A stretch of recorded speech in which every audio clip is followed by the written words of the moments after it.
As practice begins, Deshaun Daniels gets to work coaching the fullbacks.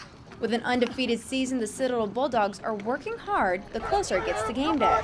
Deshaun would much rather be out on the field, but after the obstacles he's faced, he's happy to still be on the sidelines. And they found what was a tumor in my ribs, and then I had to do a biopsy and some other things to figure out if it was malignant or not. And sure enough, it was. In 2012, when Deshaun was playing as a fullback at Navy, he was diagnosed with a cancer called Ewing sarcoma.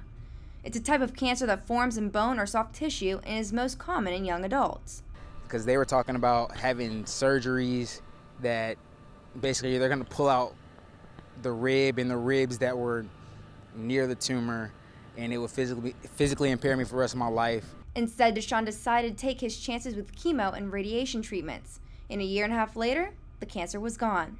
But not long after Deshaun started playing at the Citadel, he'd be tested once again. It was here on the 20-yard line where just last year at practice, Deshaun became unconscious from a brain hemorrhage.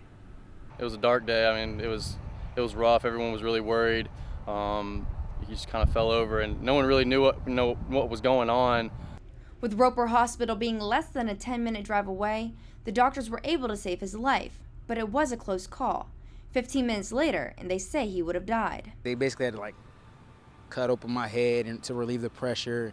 And when I woke up, I was walking around for a few days with part of my skull gone, but they were able to put it back, and that was the end of my football career, but I made it through, so I'm thankful. He was forced to quit his college career as a football player, but he continues as a student coach and inspires his team through all he has overcome. He was a phenomenal player, and he's a phenomenal coach now, and a lot of things that we do are based off of him. If you really think about Deshaun and everything that he's been through, your worst day is never that bad. With a positive attitude and a smile on his face, Deshaun says that this all happened for a reason. None of this is possible without God, and my faith, it goes up and down, but I'm steadily working on it. So in my opinion, that's the reason why all of this happened to me. And with the Citadel Bulldogs being 7-0 this year, Deshaun feels like he can't be defeated as well. Nicole Butler, Carolina News.